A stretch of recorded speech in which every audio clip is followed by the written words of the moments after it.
दोस्तों, मैं ही Dheeraj Kumar trading with Toto channel पे आपका स्वागत है। आप किसी कंपनी में यदि इन्वेस्ट किए हैं और यदि आप लॉस में चल रहे हैं तो उसको कैसे एवरेज करके हम उसमें पुनः प्रॉफिट में आ सकते हैं। क्योंकि यदि आप इन्वेस्ट किए हैं तो कोई ज़रूरी नहीं है कि आप जिन कंपनियों में आप पैसा लगाए हैं सभी प्रॉफिट में चल रही हों।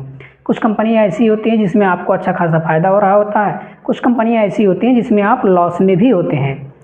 तो लॉस वाली जो कंपनियां हैं जिसमें आप लॉस बुक कर रहे हैं, आपको लॉस बुक नहीं करना है, आपको उस लॉस को कैसे बचाना है ताकि हम प्रॉफिट में आ जाएं। इसके लिए हमें कुछ तरीका अपनाना होगा।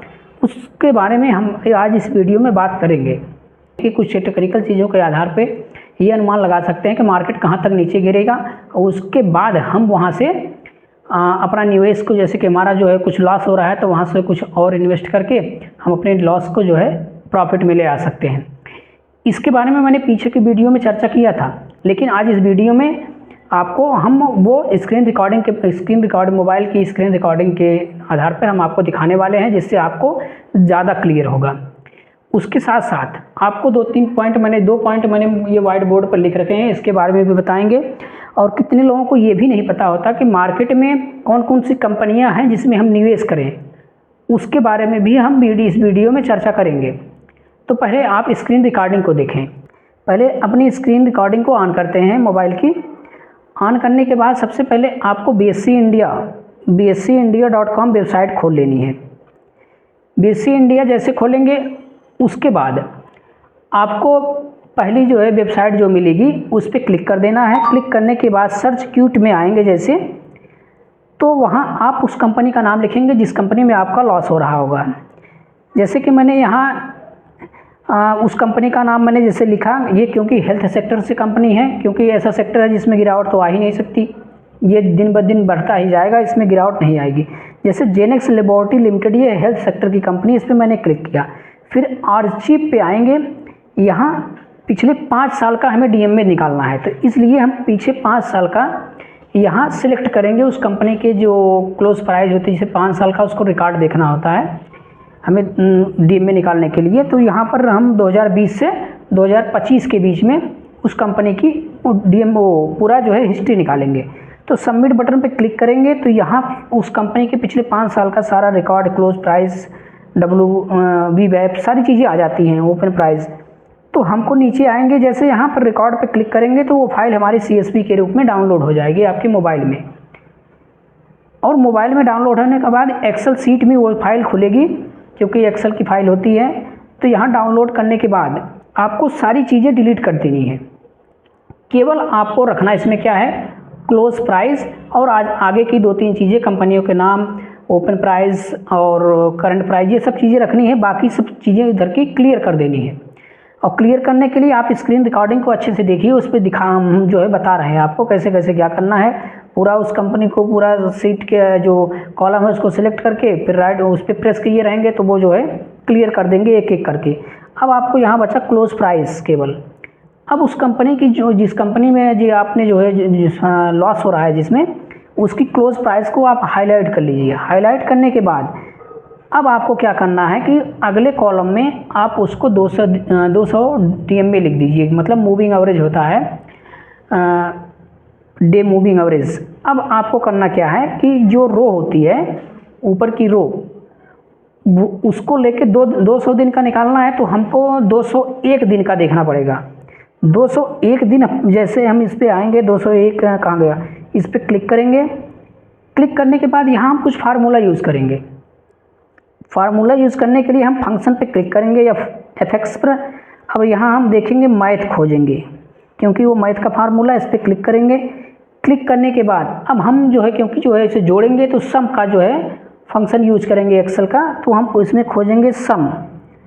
अब इसके लिए हम यहाँ खिसकाइए, ऊपर जाइए, फिर यहाँ हम खोजते हैं एक ये रहा सम, इस पर क्लिक करेंगे। अब हम फंक्शन जो है एक्सेल की जो है फार्मूला यूज़ करते हैं।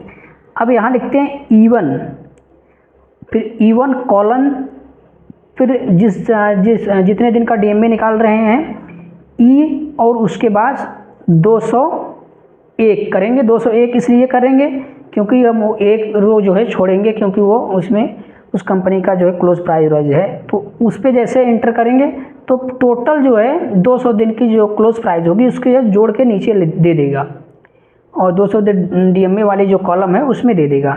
फिर इसको हम 200 दिन से भाग कर देंगे, मतलब डिवाइड कर देंगे। इससे हमें जो है प्रतिदिन का जो है DMA हमें कैलकुलेट होने लगेगा। अब यही फार्मूला, क्योंकि इस बॉक्स में, इस सेल में ये फार्मूला जो है अप्लाई हो गया है, तो इसको हम जो जितने 200 दिन से ज़्यादा जो है जब हम निकालेंगे इसको, तो जितने भी कॉलम है सब में इसे पेस्ट कर देंगे, तो ये फार्मूला उसके साथ साथ पेस्ट हो जाएगा। ये वैल्यू नहीं पेस्ट होगी, फार्मूला पेस्ट होता जाएगा। जब फार्मूला पेस्ट होगा तो क्लोज प्राइस के हिसाब से वो कैलकुलेट करके ऑटोमेटिक दे देगा DMA उसका। अब हम DMA का यूज़ करके ये देखेंगे कि मार्केट जो है DMA से, देखिए यही इसमें एक टेक्निकल चीज़ होती है कि DMA से यदि, देखिए यहाँ मैंने कुछ चीज़ें रेड कर दी हैं, उसके बारे में बताएंगे ऐसा मैंने क्यों किया, और कुछ चीज़ें मैं इसमें ग्रीन करूँगा उसके बारे में भी बताऊँगा कि मैंने ग्रीन क्यों किया हूँ। देखिए जहाँ जहाँ मैंने रेड किया है तो इसका मतलब है, देखिए DMA जो है अपनी जो उस कंपनी की क्लोज प्राइस से ज़्यादा है। जब कंपनी की क्लोज प्राइस से DMA ज़्यादा होगा तो मार्केट अभी वो उस कंपनी का शेयर अभी और नीचे जाएगा। ये आप स्क्रीन रिकॉर्डिंग पे नीचे देख रहे होंगे। जैसे जैसे मतलब DMA जो है बढ़ेगा और क्लोज प्राइस घटेगी तो मार्केट और नीचे जाएगा। जिस क्लोज प्राइस पर मतलब DMA जो है कम हो जाएगा, क्लोज प्राइस ऊपर हो जाएगी, मतलब कहने का अर्थ है कि क्लोज प्राइस DMA से ऊपर हो जाएगी, वहाँ से मार्केट मतलब रिटर्न होगा, वो ऊपर बढ़ने लगेगा। उसको मैंने जो है यहाँ ग्रीन से जो है आपको दिखाया है, और ये देख लीजिएगा। जैसे देखिए यहाँ अभी यहाँ क्लोज प्राइस 7 है और DMA 6.26 है, तो इसका मतलब है कि क्लोज प्राइस अब DMA से ऊपर हो गई। देखिए नीचे मार्केट नीचे धड़ाधड़ बढ़ने लगा। तो कहने का अर्थ ये है कि DMA जब भी क्लोज प्राइस से कम होगा तो मार्केट ऊपर जाएगा। DMA भी चेंज होता रहता है टाइम टू टाइम। ये प्रतिदिन DMA आपका शेयर के उस कंपनी के जो क्लोज प्राइस होती है उससे चेंज होता रहता है। यदि DMA क्लोज प्राइस से कम होगा तो मार्केट नीचे जाएगा कि वो उस कंपनी का शेयर अभी और गिरेगा, तो उस समय आपको एवरेज नहीं करना है। जब DMA क्लोज प्राइस से कम होगा, मतलब क्लोज प्राइस DMA से ज़्यादा हो जाएगी, DMA से ज़्यादा हो जाएगी, तब वहाँ से मार्केट रिटर्न करेगा, और रिटर्न होगा वहाँ से आपको एवरेज आउट करना है, ताकि आप जो है, जैसे आप जो है 100 शेयर खरीदे हैं तो आप 50 शेयर और ख़रीद लीजिए। यदि क्लोज प्राइस DMA से ऊपर हो गई तो वहाँ से मान के चलिए कि मार्केट जो है रिटर्न करने वाला है। अब आपको समझ में आ गया होगा कि आप जो है लॉस बुक कर रहे थे, अब आपको उसमें कैसे प्रॉफिट में आना है। और आपको मैंने 3 चीज़ें ये बताई थी कि कितने लोगों को ये नहीं पता होता कि कौन कौन सी कंपनियां मार्केट में हैं जिसमें हम निवेश कर सकते हैं। इसके लिए हम आपको अलग वीडियो एक बना देंगे, उसमें आपको दिखा देंगे कि कैसे कैसे आपको सर्च करना है, और उसकी एक्सेल फाइल भी डाउनलोड करना बता देंगे। आप उससे जो एक्टिव कंपनियां हैं BSE इंडिया में, जो बॉम्बे स्टॉक एक्सचेंज में, उसको आप डाउनलोड करके उसमें आप देख पाएंगे सेक्टर वाइज जो है अपने हिसाब से उसे सेपरेट कर लेना, ताकि आपको इन्वेस्ट करने में आसानी हो।